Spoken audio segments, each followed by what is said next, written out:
What's up, everybody? Welcome back to another edition of the Viall Files. I am your host, Nick, and whoa, boy, do we have a great episode for you today. I'm going to keep this intro real short. If you're watching it on YouTube, you'll see that I'm recording from New York. And doing our intro for our Rod Thill episode. Our guest today, Rod Thill.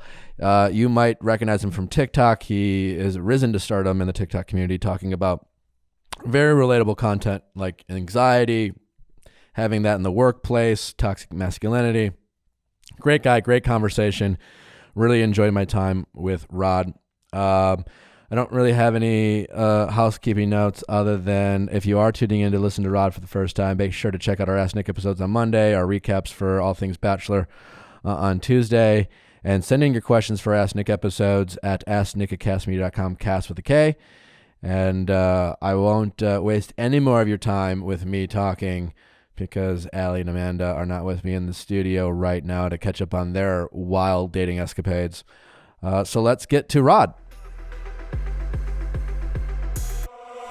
Rod Thill, how are you? Doing great, Nick. Thanks for coming. Thanks for having me. Who are you? For the people who don't know. Oh, man. I mean, I know for a lot of people on TikTok who are tuning in to listen to you, they love your content. You're out there, but who are you? Let's just start there from the beginning. For the people who aren't familiar with you, how did you become to be this entity who talks about anxiety in such relatable and humorous and comical ways? Yeah, absolutely. So I started working from home during quarantine, like everyone, and I was working a sales job. I've been in sales for 10 years, corporate sales. Where did you work? I worked for a company called ShipBob. They're logistics, okay. So selling logistics, which just was not sexy at all. Sure. Yeah. Selling space. Selling little space. Yeah.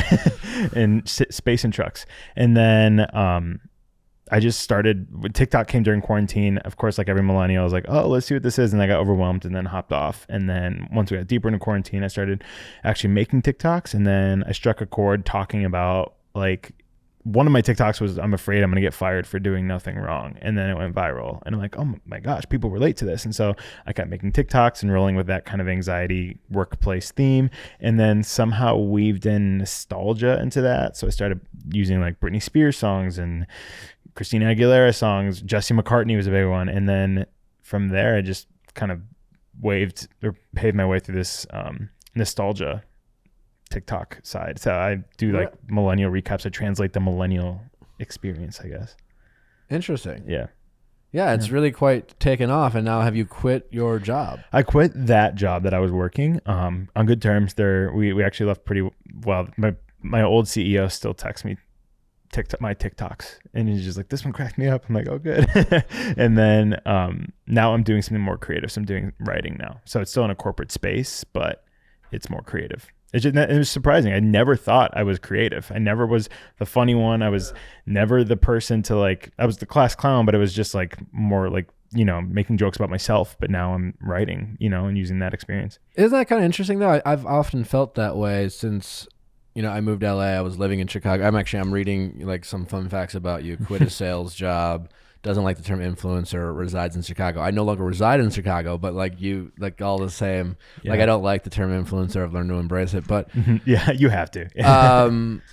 But yeah, it's I think we're always talking about essentially we're talking about pros and cons of like kind of the new world and the overwhelming effects of social media, the good, the bad, and the ugly, and one great aspect of it is I think so many people have been able to tap in to their creative side that I think society essentially told us, unless you became an artist and went to school for that, you're not allowed to be artistic anymore. Yeah. You know what I'm saying? Yeah. It was something where you just go get your job, whatever it is, whatever field you want to do, and you shut down that creative side. And I was someone as a kid, I've talked about this, I wanted to be a cartoonist for Disney when I was a kid. I was really good at drawing and I liked to draw and I took art classes, et cetera, et cetera. And then I just got away from it and I stopped. And then, when I went to college, I was like, business, I gotta make money. I was money driven. And then I would do that. And I just, I turned it off. And now I came out to LA, I'm trying all this stuff, and through like, hey, I got this following, I got my platform, what do I want to do with it? Mm-hmm. I've really tapped into like such like a creative side, and it's what's really been cool about social media, and especially TikTok. Mm-hmm. And I'd love your thoughts on this. Is that we're like discovering all this talent, and a lot of it is truly talent. It's not just, like, influencer, because like I can pay for a good photographer. Yeah, influencers isn't just taking hot pictures anymore. Mm-hmm. It's like you're literally creating thoughts and ideas, and it sounds like people have found, and even myself, you have funny, relatable stuff, and someone who talks about like nostalgia but anxiety, there's comfort in the relatability of it all, because it's like, I'm not alone. Yeah, exactly. I think the biggest thing that I've seen my mindset move away from is age too. Like, we were told like, oh, well, once you're graduate college, that's what you're doing for the rest of your life. And so I was like, even with what I'm doing now, I'm still, my imposter syndrome, like, you're too old for this, like, you're 31, like, why are you going to keep doing this? But I'm working hard, and I'm enjoying what I'm doing. And I was enjoying what I was doing before, but it's something that is new, it's refreshing, so why not pursue it? Like, age isn't a number anymore. Yeah. Do you find being on TikTok that you have to deal with imposter syndrome a lot, because there's a lot of age shame on TikTok? I think any new platform is always adopted by the youngest generation of people who are like allowed to use technology. Yeah. And then it blows up and becomes more mainstream, and a lot of people are like, you're too fucking old for this. And then like there's even a lot of people who like, like Tinks, are you familiar with Tinks? Yeah. I think even in her bio, she like reversed herself as the oldest. The oldest. It's like, oh my, and she's like, what, 29 or 30 or I don't know, whatever. So silly. It's silliness. And do you struggle with that? Does that trigger your anxiety? It doesn't, because, well, for TikTok especially, like the algorithm is so strong. So since I talk a lot about the corporate workplace, and I talk a lot about 90s and early 2000s nostalgia, the algorithm puts me in this pocket where I'm only talking to people between the ages of 25 to 40. Right. But there has been times where like I do these millennial recaps, and one of the big words that I helped introduce, I didn't make up, but I helped introduce, was the word chuggy. Chuggy? Yeah. What's that? So chuggy, I don't know if we should go into this. I feel like I explained this to you. Okay, so Allie's no, the best part about this, and Rod will relate to this, is I had to tell my mom and like my basically second mom what chuggy was during a bachelorette party. Perfect. And bachelorette parties are chuggy. Everything I was describing was either something in the room or what we were wearing. I was like, we are the worst. Like the big gold balloons. Yeah. So basically chuggy is a new word for basic. So like chevron patterns, like t-shirt and jeans. That's so chuggy. No, like if you're wearing a golf polo and not golfing, that's chuggy. Like the guys that wear like what else? Like Sperry's, and you never go on a boat like rosé that. Yeah, rosé all day, like that kind of. This is the way it was described to me, and this is the narrative that I try to get away from. But it's anything that exudes girl boss energy. So think of like, have you seen that new documentary about LuLaRoe? No. Okay, so like LuLaRoe is this multi-level marketing legging company, but these girls are like girl bosses, and they'll slide in. There's so many jokes on TikTok. It's like they'll slide in the DMs. I don't know if you guys have gotten it, but it's like, hey girl, how you doing? Like girls that went to high school with other girls are like reaching out to them, trying to get them to join their team. But it's just multi-level marketing. But there's this certain energy that comes along with that. And so, yeah, like chuggy is just this word that a single Gen Zer put out into the universe, but then Gen Z got offended I was using the word. And I had target videos created to me, creating a generational divide. Gen Z came after you? Oh, they came after me. Yeah, this one girl was in like Were you terrified? I was terrified. Gen Z. Oh my God, I would be terrified. Gen Z scares me. Oh. They're so terrified. I never want to ruffle any Gen Z feathers. No, I don't want to ruffle any feathers, let alone Gen Z. I'm like, my biggest fear in life is anyone hating me. Even people that I hate hating me is really hard for me. But I got through it. And that's the thing about TikTok is like you give anything 24, 48 hours, it'll blow over. Wow. Yeah. It was fun. It was a fun time. Gen Z very territorial about their. Well, that's the thing is I've seen. Were like you would attacked for like co-opting a Gen Z word? Was that the accusation? So here's the thing: is Gen Z thinks that if like there are people in the Gen Z age group that do use this word, and I've seen it in pop culture. I've seen it in public, and But if there's a group of Gen Zers that don't use that, like growing up, if we had scene kids, we had the preppy kids that shopped at Hollister, Abercrombie, we had the Hot Topic kids, Gen Z doesn't see themselves that way, which is great. But then when it comes to things like this, it's like, no, we don't say that because like there's a group of Gen Zers that have not even used the word cheugy. So that means none of Gen Z uses the word cheugy because they can't see that other people might be different. I don't even know if this is going to make the cut because I'm afraid someone in Gen Z will yeah, hear like it. I was a little worried. Rod, are you sure you want this out there? I don't know. I was like, why did I bring this up? Yeah. I think Gen Z is like sensitive to other people trying to encapsulate Gen Z because I think it's very hard for people outside of Gen Z to understand Gen Z. I feel like I'm barely making the cut of Gen Z and I still sometimes find it challenging. But it's like oftentimes when people try to talk about it, they're like, center parts, and Gen Z is like, that's not it. No. Did you hear about that trend where like middle parts are a big thing for millennials, right? Like we parted our, like girls parted their middle hair. parts. Okay, we're talking about hair. Yeah. Yeah. Like skinny jeans. I was going all over the map. Middle parts. Okay. No. Gen Z like ruled out. A group of Gen Zers said skinny jeans were cheugy. So then millennials got so upset. And that's what the fun of TikTok is, though. Especially my audience, I can get them riled up. Yeah. I'm as a skinny jean. I think those are straight legs. They're very straight legs. Yeah, that's what I'm saying.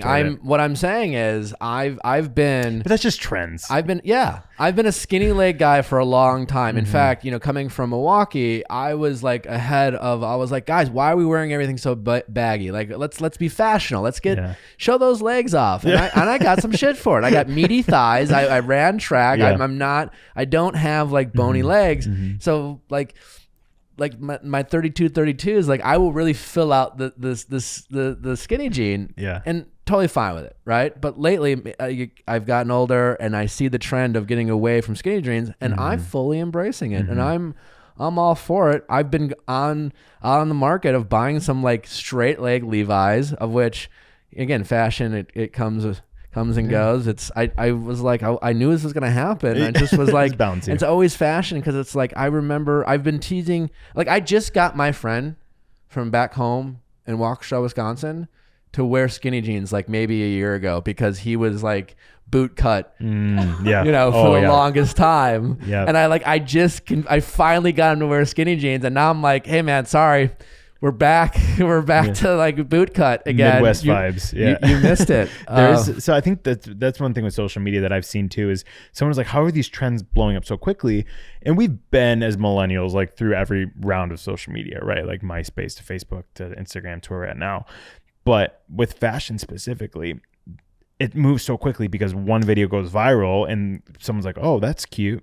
And then everyone goes and buys it. Like Coach even leaned into that with the New York Fashion Week because they saw like they're kind of rebranding to what they see on TikTok and the trends, which is brilliant because then they're going to use social media to leverage their trend, and it moves even quicker. Yeah. Are you doing a lot? Like, I feel like a lot of, you seem obviously very well versed and really educated when it comes to not only social media, but how it works and adapt it and I've found in my experience of working with a lot of organizations, they're not very good at the whole social thing. I have thoughts about this.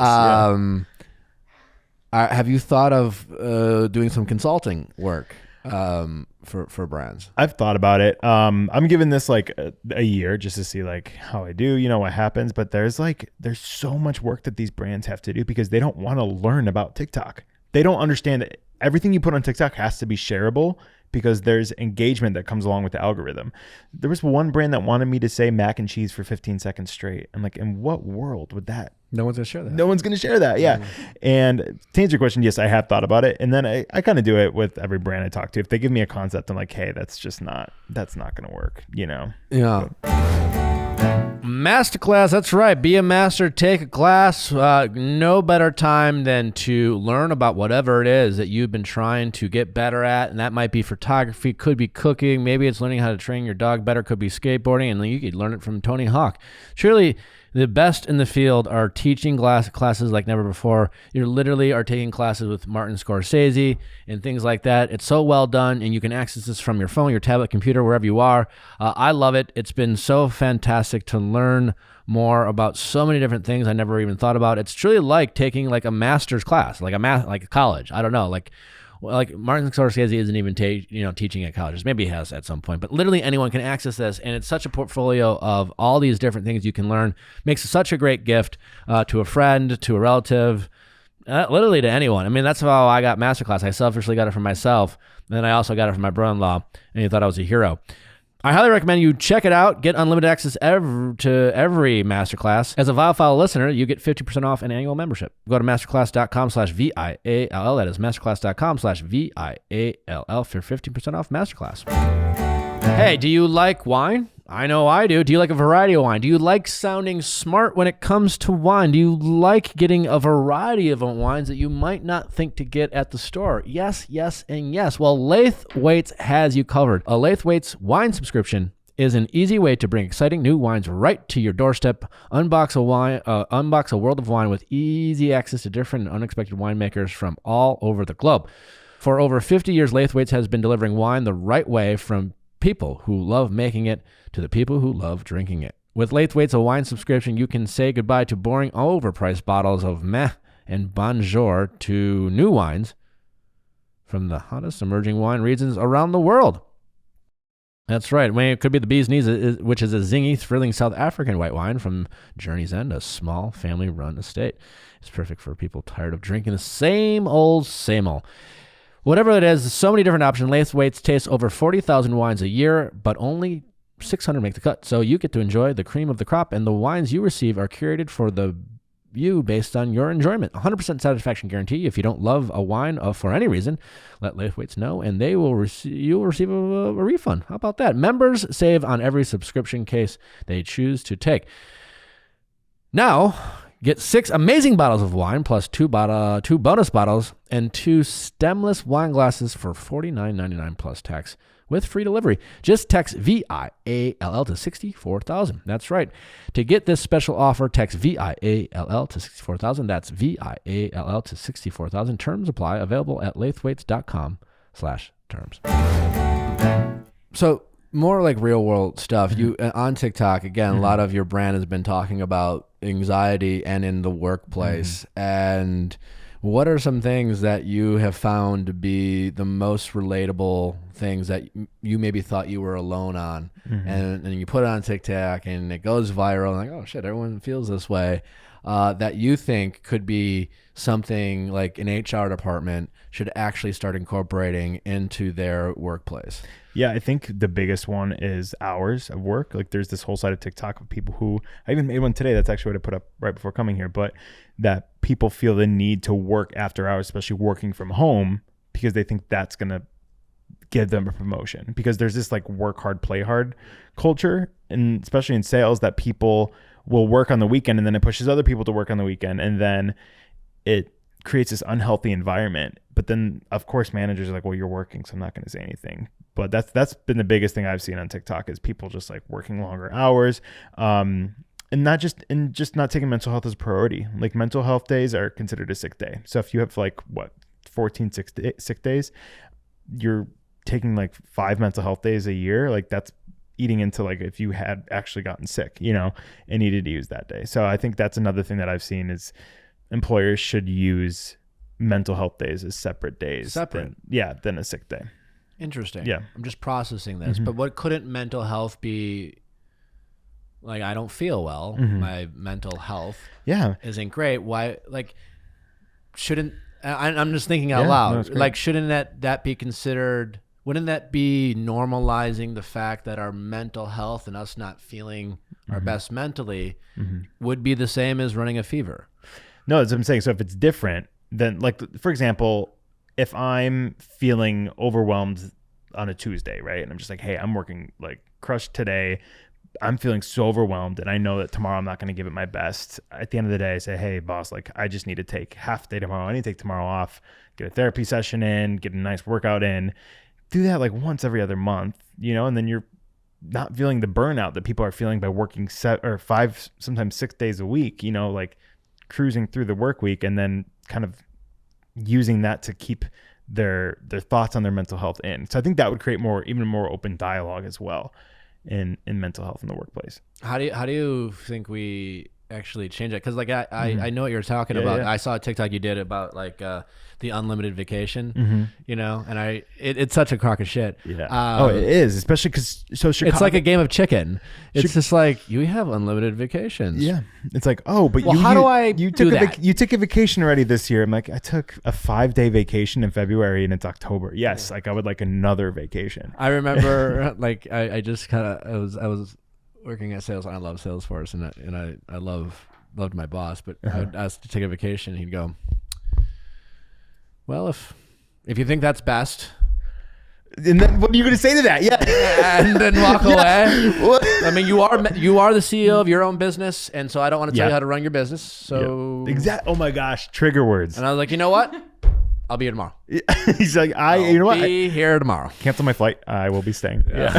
Well, because Chicago is such a startup culture, right? Like there's so many startups I've worked, and it's such it's a startup culture, but it still has the bones of like a financial city and like that kind of good old boy, very much work hard, play hard, and so there's like unlimited PTO in every job I've worked, but then you ask for it off, and then I'm like, why am I asking for it off if it's unlimited? It's funny, or it's even gotten rejected before. It's like, why is this?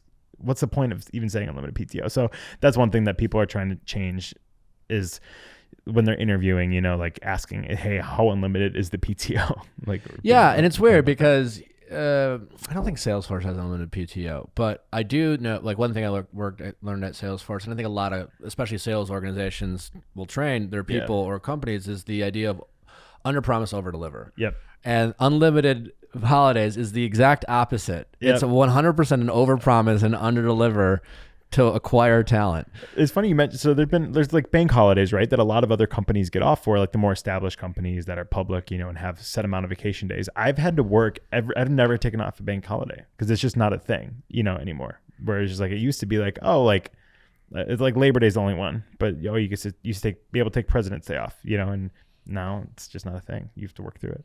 Interesting. Yeah. Wild times. What else in the corporate workplace can we try to improve, or you've realized that you'd love to? It's one thing you found that is resonating with your audience. Yeah, it's not something we can necessarily change, but I think with this work hard, play hard mentality, the generation before us doesn't want to retire, or there's this fear of retiring or whatever, especially even boomers. And so then millennials aren't getting promotions right now because they're not, there's no opportunity for them to grow. So a lot of millennials are kind of stuck, especially at these larger corporations, like seeing their friends at work for a startup, like getting director within 3 days, basically. And then they're stuck fighting for years to get that title. I can see how that can get very discouraging. Yeah. What do we do about that? I don't think we can do anything about it. Like be more open and be like, hey, you should retire, but create better retirement benefits. But companies aren't going to put money into that. Gotcha. Yeah. So have you always been an anxious person? Oh, I realize now. Yeah. What do you mean by that? It's just, I think growing up, like therapy was such a buzzword. I'm not sure where you're from in Milwaukee, if like that was encouraged to go to therapy or whatever, but no. Like in Milwaukee, it wasn't like something on the playground where like, who's your therapist? It was something, if you'd like watch movies and you like call like the LA people had therapists, it would be like, oh, those LA people are sending their kids to therapy, like the cuckoo people, out of touch, coasters. It was not something that was promoted. Yeah. I think especially for me too, is just like, I told my mom, like I remember, and she loves my TikToks because she's learning about me and my mindset from when I was young. But she there's one time where I was like, hey mom, I'm not doing so hot. Like, should I look into therapy? And she was, of course, like, I am such a bad mother that this would get to this point. I'm like, okay, let's just make it about you for a second. Yeah. And then like move along. But those kind of moments like repress, the openness that I wanted to have about my mental health, and I think even with society too, especially in masculinity was a really big topic that I've been talking a lot about, especially toxic masculinity. Is just like, we have to keep it together. It's like, why do men go to therapy? Like I even did a Q&A on my Instagram that I was like, hey, like I'm a male who talks a lot about mental health. Let's do a Q&A. I'm not an expert, but then people were like rolling in. The most common question was, how do I get my boyfriend to be open about his mental health? And I was like, oh, well, like tell him to go to therapy or help him seek out a therapist. And then he's like, he's terrified to go to therapy. Unfortunately, it's not usually that easy. Mm-hmm. And as much as we talk about on this show, and as much as more and more people are talking about it, it still has a long way to go to be normalized. Yeah. It's kind of, especially couples. I was doing a podcast with Dr. Solomon, and it was her show, and we were talking, like literally today we were talking about it, and how she tries to promote like couples who have just been dating to do couples therapy. Even maybe you've been dating a month, or you've been dating 6 months, and I've been using this car analogy when it comes to like love and relationships, and it's just like you get like, you know, love is a very powerful thing. We recognize that. It's powerful. Like, it fucks us up. We do some great, it's so powerful. We make movies about it. We talk about it constantly. Powerful thing. Yeah. We'd also agree that like sports cars, powerful things like, you know, Formula One, NASCAR. We're probably not even allowed to get in a car and drive it without like an instructor, you know, but yet no one talks to us about love or dating. And certainly in the advice we get is from like, you know, Sex of the City or you know, Notebook or whatever. I have so many thoughts on Sex of the City. I just started it. Actually. Oh my God. Where do we go? Hold on. Like, I don't know how long this episode's going to be. And yet like, like we would, if we were given like a NASCAR and started driving it, we like most people were like, well, right off the bat, like, how do you drive stick? Like, you know, like I know how to drive stick. I'm a little older, but like no one, they don't even make that shit anymore. You have to like custom order a car if you're trying to drive stick. And it would just be like, you know what, maybe, and you'd crash it a couple, maybe should we just like Google like an instructor and maybe take some classes and like have someone like how to turn it on and get it and all that. And that would be like totally normal. And yet like love, this powerful thing we're all just jumping into, we get in a relationship and we're just like, why do I need someone to teach me how to do this? You know, shame, and we get the shame and the defensiveness around that. And whether, so, you know, to that end, like couples therapy or just therapy yourself, because fuck life, you know, like, and trying to, and I guess we're just maybe have to keep coming up with these random ass analogies for people, because there's still men, and still a stigma with that. Yeah, like men aren't going to be a Charlotte. They're going to be what's the other girl? Miranda. They're going to be Miranda, you know, like, so, but it's like, why can't men be a Charlotte, you know, like be like, hey, like I want to pursue love and I want to find true love. And then of course Miranda just like hates her life all the time. But interestingly enough though, I feel like toxic masculinity is something, you know, it's a really interesting conversation. We talk a lot. We try to, promote kind of less toxic behavior. But I think our society, we're still shaming it. And I think it comes from women as well, and men. We're, I don't know if this is on a podcast, but I did a poll on my Instagram. I don't know if you know this. If you put a poll up, first story, click on it, engagement goes up a little bit. So like sometimes I start. If you do it, if that's your first story of the morning. Story in the morning. There you go. Yep. Helps with engagement. So I'm like, I'll try that. Learned that from TikTok. Hot tip. Yeah. Hot tip. I don't know if you know this. So if you follow me on Instagram and you're wondering why I'm asking these random ass questions. No, what should I have coffee today? It's trying to get those views, you know, like. And so I took this picture of Natalie cuddling with my dog Jeff. So naturally, what do I ask? Let's ask a poll about cuddling. So I asked my audience, do you like to cuddle? I didn't give any thought. And this other influencer like literally posted in their story, because a bunch of people sent it to me, like shaming me as a guy for a male influencer. No, a female influencer, a woman influencer was like, why would a guy ask his female audience about cuddling? And she was like simultaneously like criticizing me about this other stuff. And I was just like, I'm fine. I'm good. Like, I don't care. I still like to cuddle. You're not gonna make me feel bad about myself. But like that type of energy, when you're putting it out into the world, and like you want we're asking more of us men are asking more of ourselves, women are asking more, and that's great. We should be holding ourselves accountable, but like it's stuff like that and the ews and fuck, I thought I'm supposed to talk freely about my enjoyment to cuddle, and like, is it okay if I'm the little spoon now and then, and I think we're still not there yet, as men and women are still shaming, because we still we want to break down those. It feels like, and I would love your thoughts, like we're trying to like break down the stigma of like what it means to be masculine, right? And yet we still have an expectation of what is attractive. Yeah. And I think those lines aren't very clear. Yeah. Yeah. And I think that like you always hear the jokes. It's like, oh, girls want a guy with a good personality until, he doesn't have a six pack, or something like that. So it's like, how true is that stigma, But I think as far as masculinity goes, there's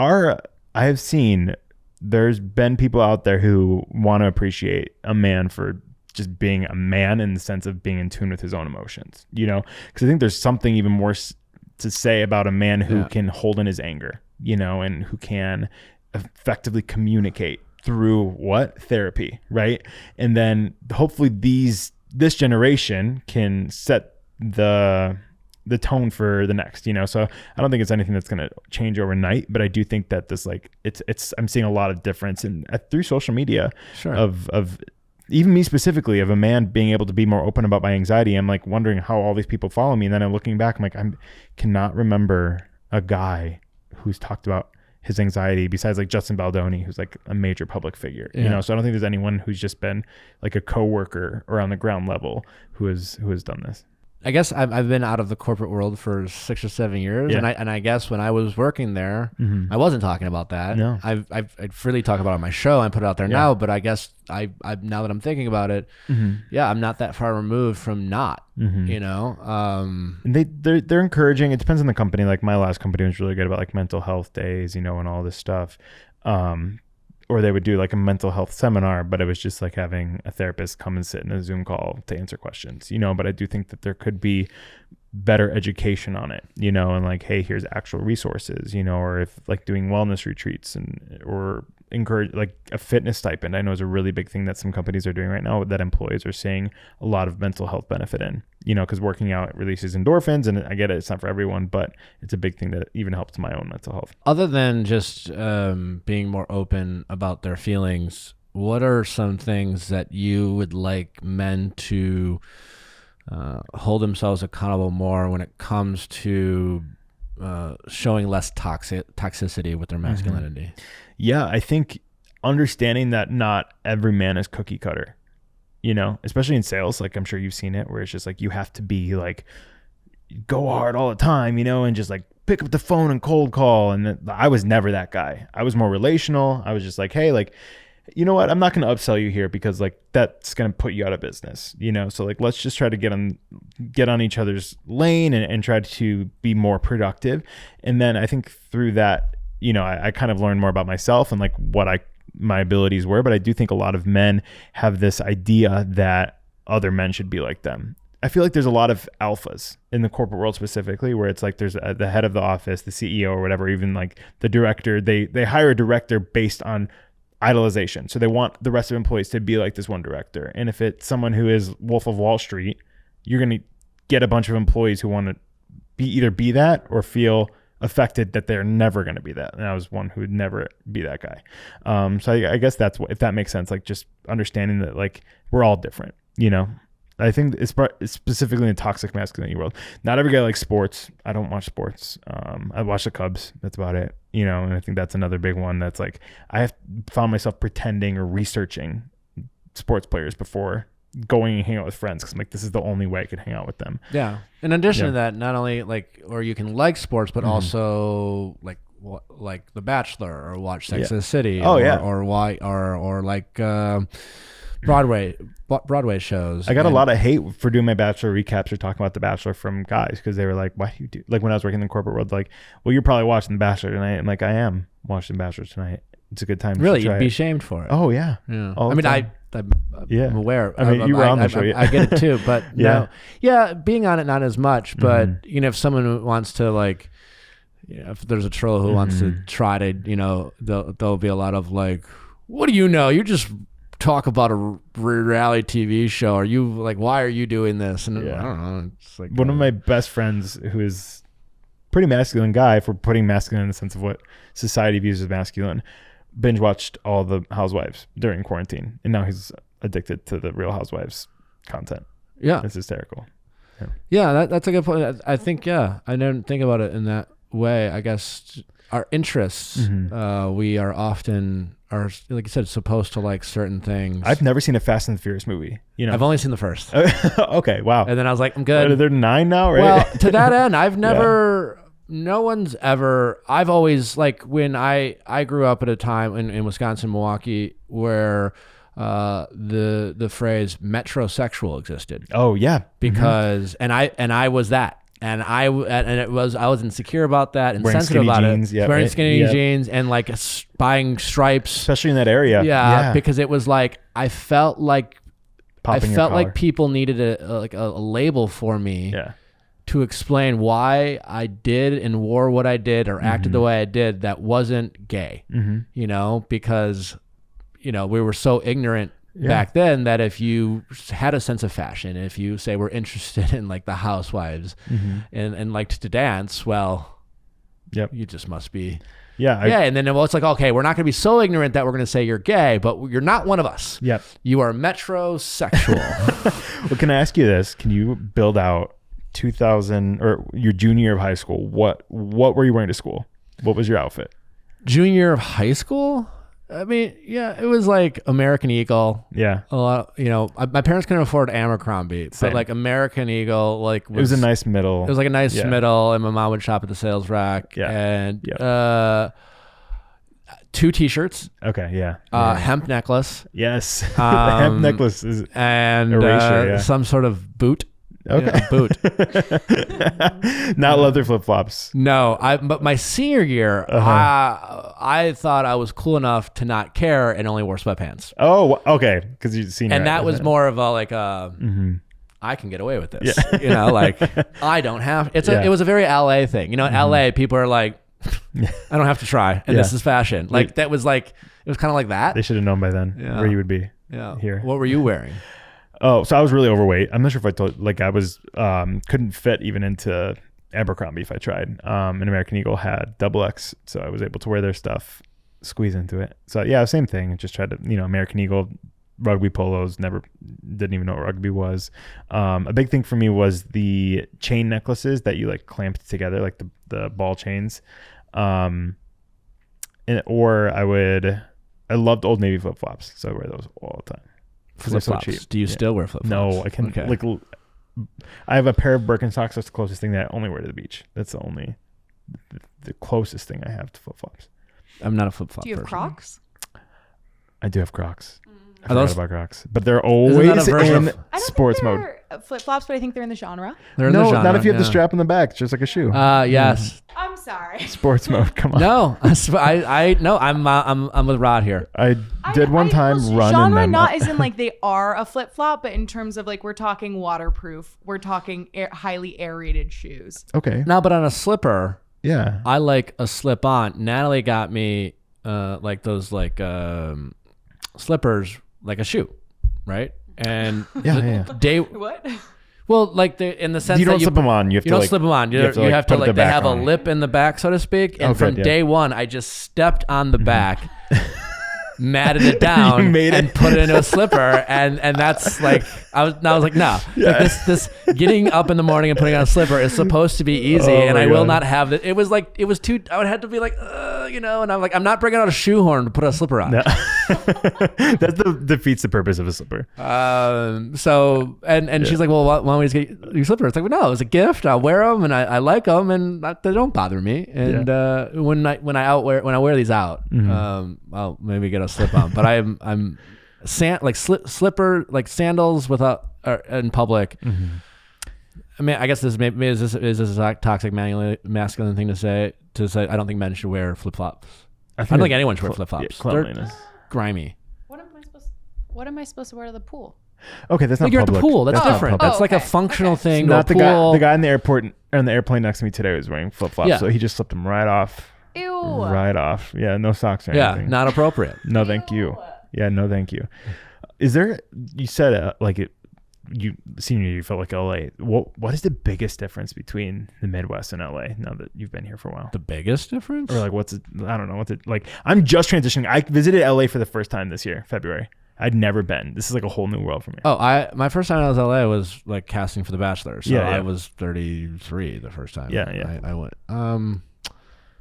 The biggest, I mean, the idea, like in LA, you know, like it's Hollywood. Yeah. Even like parts of LA that aren't. And so you're just familiar with TV and things like in the Midwest. If your neighbor is Witness 3 in the 5 o'clock news, that's a big deal, you know? So there's a level of that. A critique, and Midwest is great, nice people, but a critique of the Midwest is that people stop. It seems like when people settle into whatever it is they've, you know, the definition of settling down has the word settle in it. There is that. Yeah. And I find that there are a lot of people who, you know, stop taking care of themselves. I think it's getting better. I think as a society, we have learned the benefit of eating right. I mean, people are also eating kale in Wisconsin now. Oh, good. The kale movement has made its way. But yeah, I think there's a little bit more. It's a little, you know, like, yeah, it's like, you know, being a vegan in LA, it's like, you just assume most people are. Yeah. and there's vegan people in Milwaukee now, and there's been plenty, but like, it's like diet and how we eat is different. I think there's no shame around it. Obviously politics, there's a difference there. But I also think, like, you know, LA is a transplant city, and so there's a lot of people from the Midwest here. And LA is not like a city as much as it is like a sprawl or a suburb. And there's still a lot of great people and down to earth people in LA. You just have to look for it. And if you go to the wrong, if you're in the hustle and the bustle and you care very much about being seen and attention, you can attract a really, like, that's one thing that doesn't exist in the Midwest, like the hustler. The hustler that exists like in LA and New York, like there's a lot of like con artists, and they're not like the con artists you would see like in a movie where they're like pros and confidence men. They're just like people hustling, but they're just they teeter on the like kind of shitty of like using and like lying just to make a buck. It's like, how can you get me to, you know, like people make money in very conventional ways in the Midwest. Like they have jobs and 9 to 5, and in LA, people are just like, you can make money anyway. And you just have to kind of figure it out. And that sometimes turns into some people, you have to be more cautious. I've noticed and a little more cynical and a little bit more less trusting. You know, you can be more trusting of people, and less people will upsell you. In the Midwest and in LA, that's a rare thing to have someone not take advantage of an opportunity, even if it's not to your best interest, like the person they're working with. There's like that, I was like being a creator, you know, and being just older, I was like, oh, cool. Like, just, I'm making friends. Like, you know, like that's been the best part of this. And there was one person that we connected, and I gave them this idea of a collaboration that I wanted to do. And it was a very specific collaboration. And then literally 2 weeks later, they were like, yes, let's do it. We started like working on it. 2 weeks later, they just took over and made the whole thing themselves, and it went viral.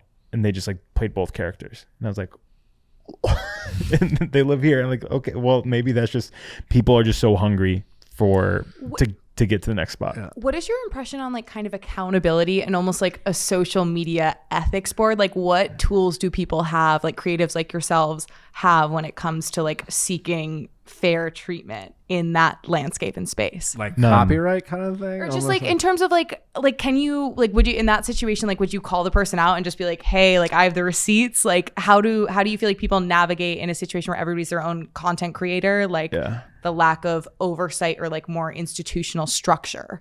Some people would. I think for this specifically, though, it's kind of too late. You know, it's like at the end of the day, they had gone viral. I was the bigger creator.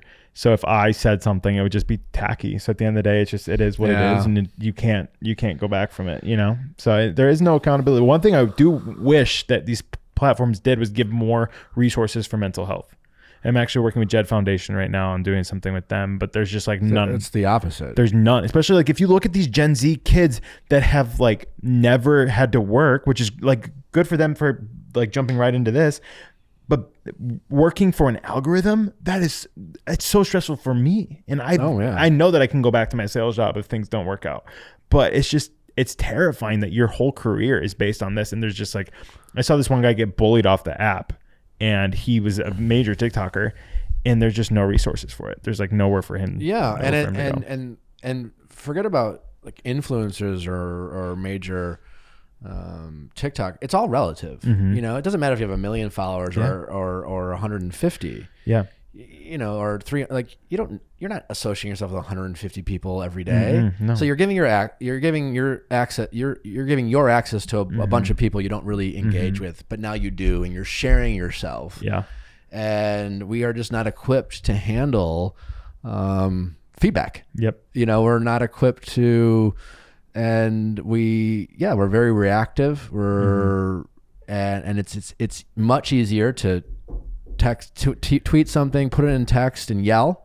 Our immediate reaction, because back in the day, if we felt something, we would just like yell it in our room, or like we'd call our friends and be like, all right, you'd calm down the next day, or write a note. But now you are responding in a comment or whatever, and someone's reading it, feeling, I mean, truly, I mean, I've had some emergency therapy sessions with Darlene, and I'm like, feel like I'm really good at not reading stuff, but sometimes it finds you. Like people will stop sending me stuff, your friends or like people like, and I try not to like read my DMs, but sometimes I do because I'm engaging with my audience and I want to, repurpose or share, things that they're, especially if they're like, hey, if you share the Viall files on your social, I tend to try to share that on my stories. I can't get to everyone because thankfully a lot of people support the show.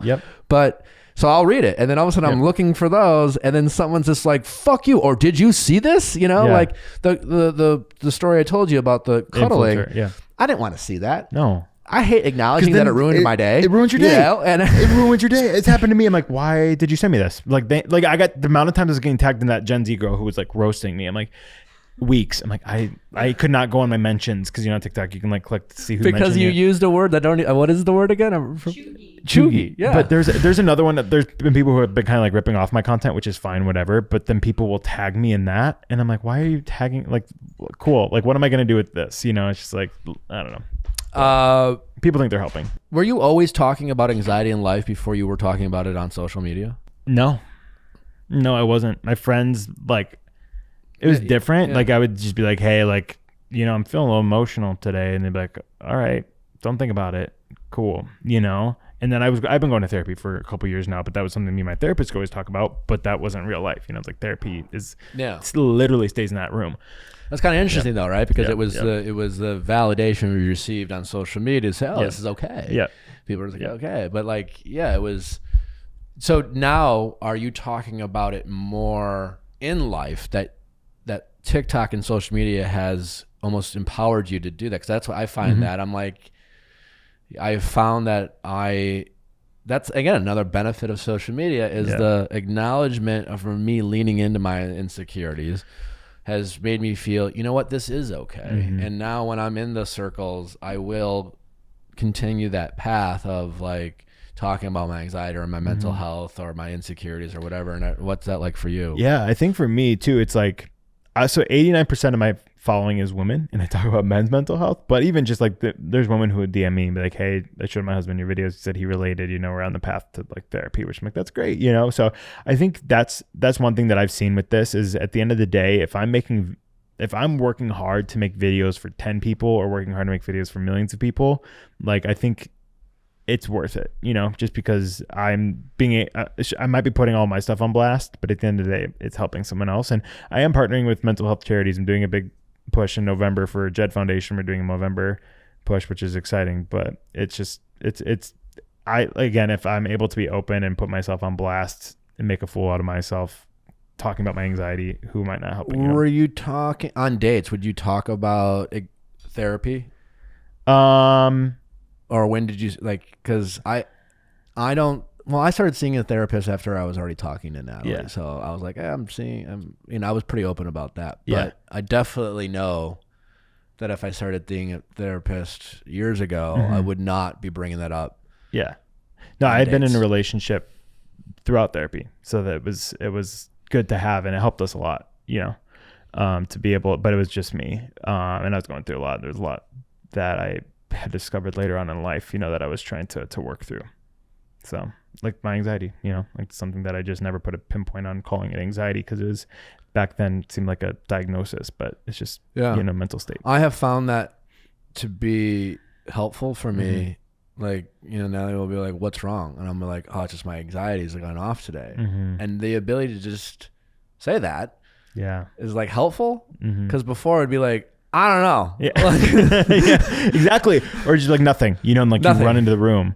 But then she was like, no, like open up to me about it. But then I would open up and then they weren't prepared. So it's just like, it's hard. It's hard. Yeah. Do you know who Corporate Natalie is? You probably know who Corporate Natalie is, the influencer. She did a video that went viral, and it was posted on Puberty. It was posted on like all these major meme channels of her friend lives across the street from her. And she was reenacting the Taylor Swift music video of You Belong With Me, like holding up the signs. Is like, hey, are you okay? And then the girl literally just said no. She said, do you want to talk about it? And the girl said, it was funny. But there's a Reddit thread where people found her address from that. It's so creepy, and she's an influencer. Like she has like 200,000 on each platform, so it's enough people. But it was just very creepy that people got together and like, let's find out where she lives for nothing. Does that make you nervous? Yeah. A little bit, yeah. That's why like a lot of those things. I've had some unfortunate. Yeah. I bet for you, oh my God, you were on national television. So I can't, and national television as an icon, like a relationship icon. I don't want to say sex icon, but like there's a lot of men on that show who are like, there's the shirtless scenes for a reason. It's like, I can't even imagine the fangirls you had. Yeah, I've had some unsafe moments. Yeah. That are kind of scary, but you live. I've gone in public with the Bachelor guys, and yeah, you're like friends with Andrew in Chicago. Well, you met Justin. Who else? Andrew, Justin's the homie. Michael A. I just met Joe for the first time. I have not seen anything with Joe, but I know he's like a Chicago guy, and he's like a Bachelor favorite. I know.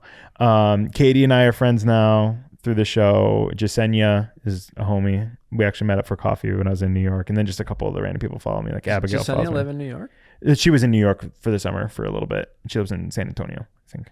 Texas. Gotcha. Yeah. Who's your favorite? Who's my favorite? Who do you like the most? Justin, and I have hung out the most, so I'm gonna say Justin. Okay. Or Michael A.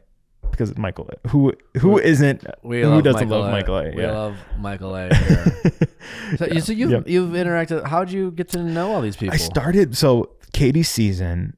I've known about Bachelor. My mom watched it. My mom says hi, by the way. She loves you. Yeah, big fan. But I would like pop in and out of her watching it. And then I watched one season way back in college. My roommate and I just like accidentally watched it. And then we each picked one girl from the first episode. And whichever girl went out first, we were going to stop watching. But it was Juan Pablo's season. And I picked Andy and he picked Nikki, who were like the finalists. So we watched the whole thing. And then after that, like, I just didn't have the time. And then for Matt's season, there was this girl, Victoria, everyone was talking about. And then I was like, okay, well, let's watch it. And we were watching it. And then she was going crazy. Victoria is like, but that's when she said she's the queen. Like everyone needs to call her queen, whatever. Familiar with. Yeah, exactly. Yeah. I'm sorry if she's been on the show. She hasn't. But I started recapping on my Instagram stories and then just turned into a weekly thing. And then through that, the cast just started following me. Yeah. Because they want to get on your good side. Exactly. Yeah. You have the power. Yeah, exactly. But it's crazy. It's crazy the tea that my followers have. Like, oh, I dated this person. They're, this. Oh, people were reaching out to you. I get a lot of tea. Yeah. Which we can talk offline about that. But yeah. I don't get as much. Maybe I just don't look for it or listen to it. Yeah.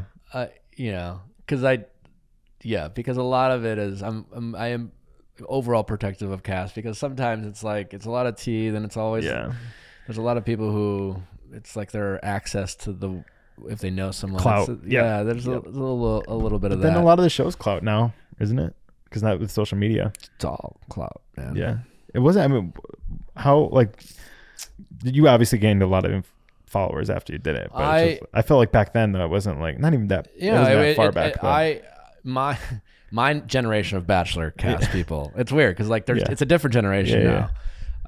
But like the Ashley I, the Jareds, Ben, me, JoJo and Caitlin, like we got into that show when social media existed. But like Kim Kardashian was like the only influencer in the world kind of thing.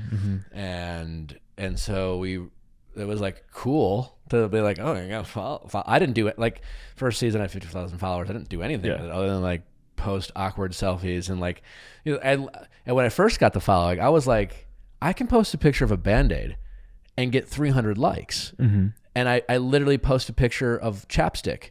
Because before I went on the show, I never reached double digits on Instagram. Yeah, it's like when you reach double digits, like, oh my god. I was like, oh my god, like it's, And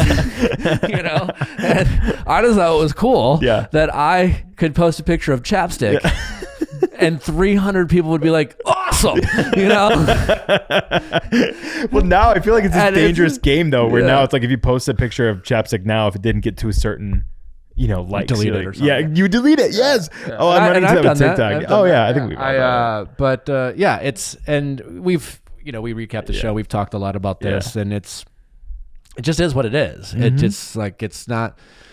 You can't be a human being and go on that show and not be aware of what is at least perceived, the perceived opportunity, whether it's the actual opportunity and what you do with it. And like.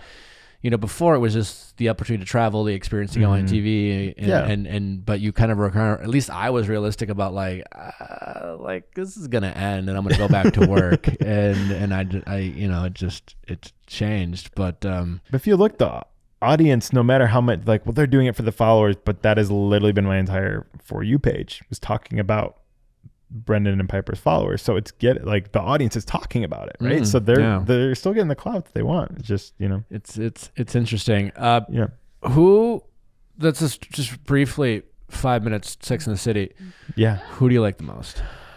Who's your least favorite? Who's my least favorite? Oh, Carrie, right? Well, Carrie's the worst. Well, we talked. I mean, I saw you put in your story, but I've agreed with it from day one.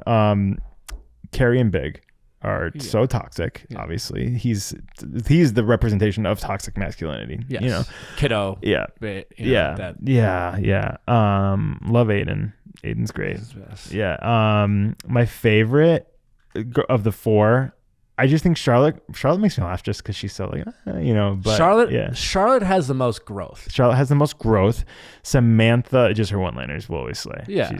So Samantha's probably my favorite. But early Charlotte, I don't like at all. She was different.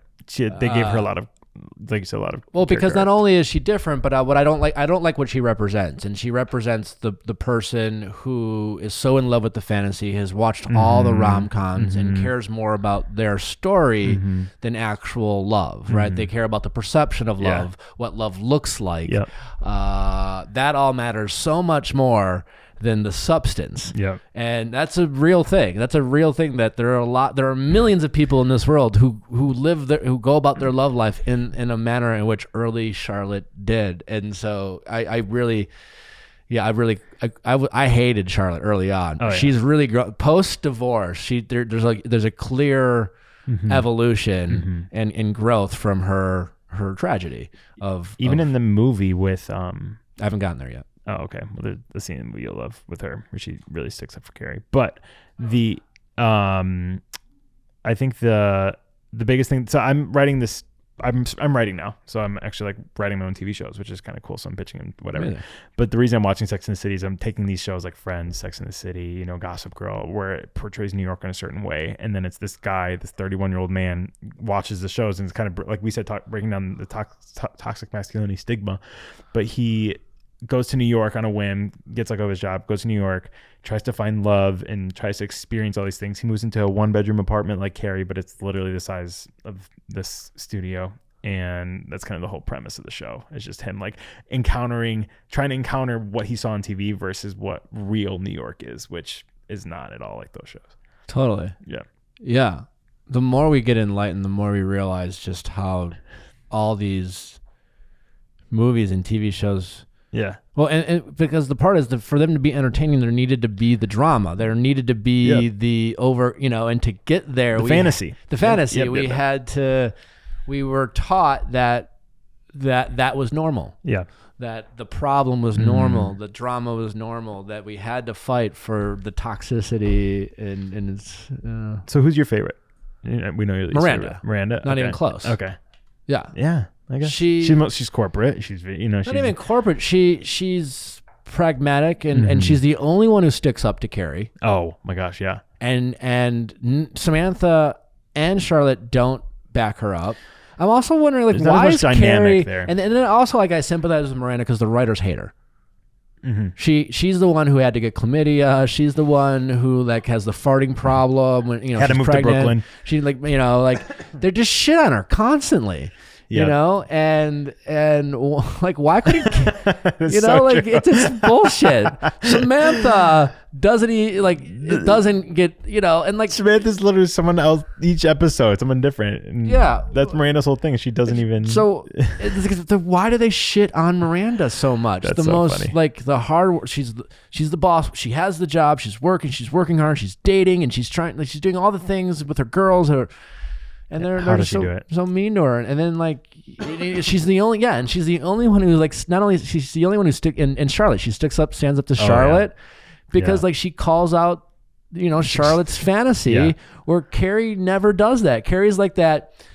That's why Carrie gets to be the best friend, because she gets to be the agreeable friend that doesn't ruffle anyone's feathers, but the same friend who will let her friend go down the path and get hurt because, well, she doesn't want to upset her friend because she wants her friend to like her. Miranda is constantly falling on the sword for her friends and sticking up for her friends and getting shit on for it and getting in fights. And it's You're going to hate the movie then.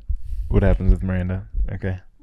I will probably love Miranda more. You'll love, you will. It's just the writers really shit on her. Yeah, the writers shit on her. Why do they shit on Miranda? Oh, you need to watch a movie. Text me after you watch a movie. Okay. Rod, it's been a pleasure. Yeah, it was a great time. Before we let you go, okay, we like to play a game called Do You Know Me? Okay. It's real simple. Perfect. You nothing to get anxiety about. Okay. I will still get anxiety about it. Don't get anxiety about it. I have to tell you something. Yeah. Don't get mad. Okay.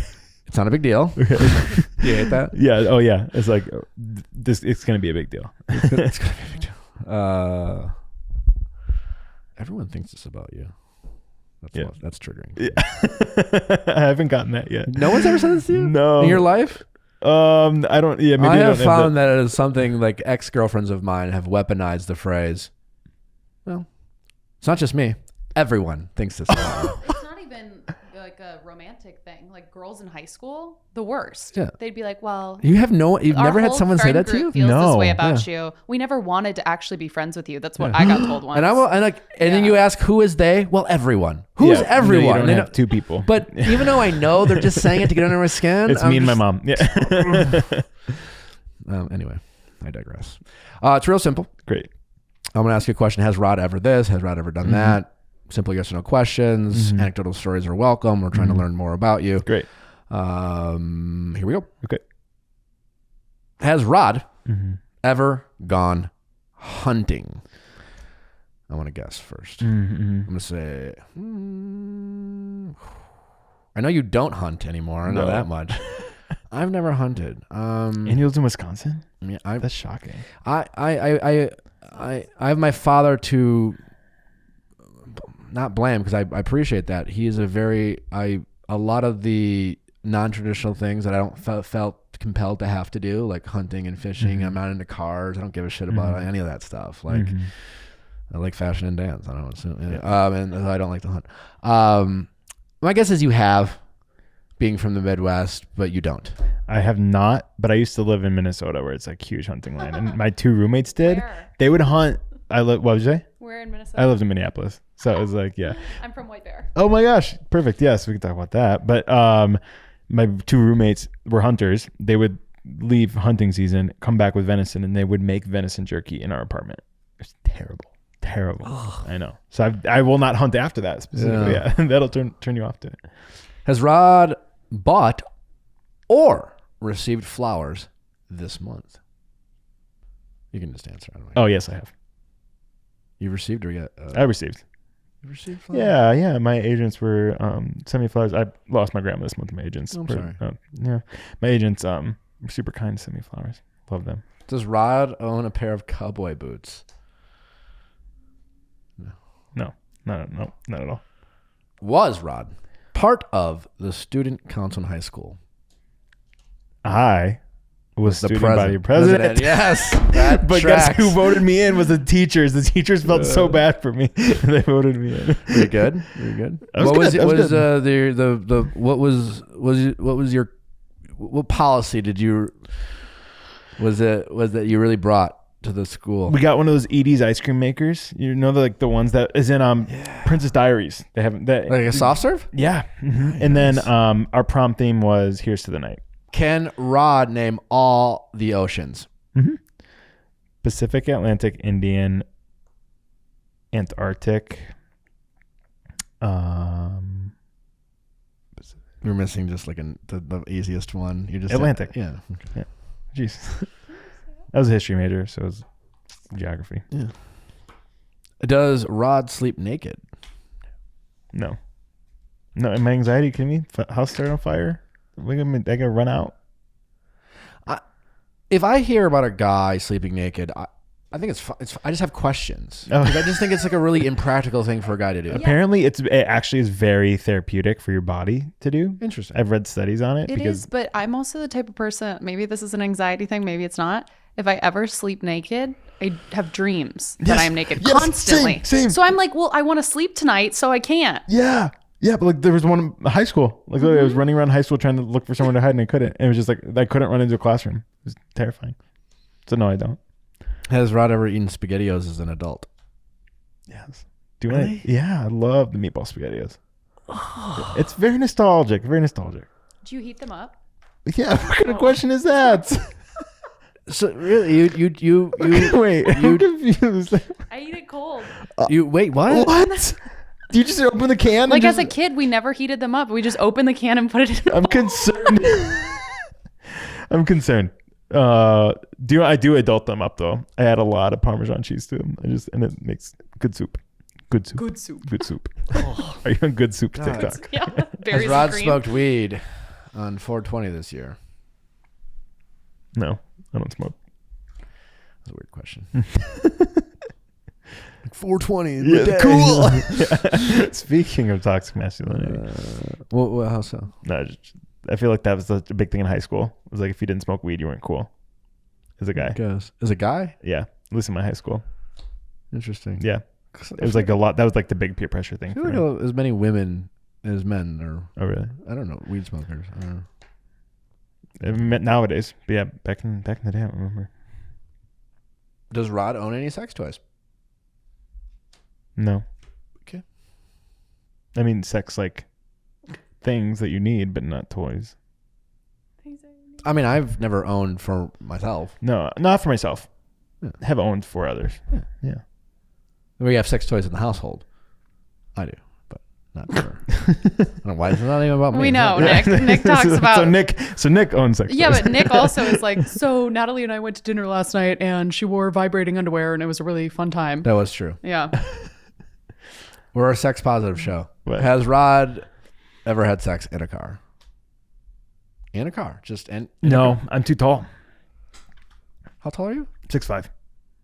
It's just not practical. I get what you're saying. Final question: has Rod ever vandalized a property? Yeah. What'd you do? When I was little, I carved my name into my parents' porch. And I got in big trouble for it. So, I'm a rebel. Nice. Nicely done. Rod, it's been a pleasure. Yeah, this is great. Thanks for having me. You're great, and it's I really appreciate the work you're doing, and you're putting out great positive messages and making being human more relatable. Same to you, man. And I really quite like that. Please let my audience know where they can follow you and digest more of your great content. At Rod on TikTok, justme.rod on Instagram, and then podcast coming soon. Wonderful. Yeah. Congratulations. Thank you. We've been talking a lot about this kind of stuff, so I'm excited. Thanks for listening, guys. Don't forget to send your questions at asknick@castmedia.com. Cast with a K for Ask Nick episodes. Don't forget to subscribe, rate us, 5-star reviews, all that fun stuff. We'll be back on Monday for Ask Nick episodes. And other than that, have a great week.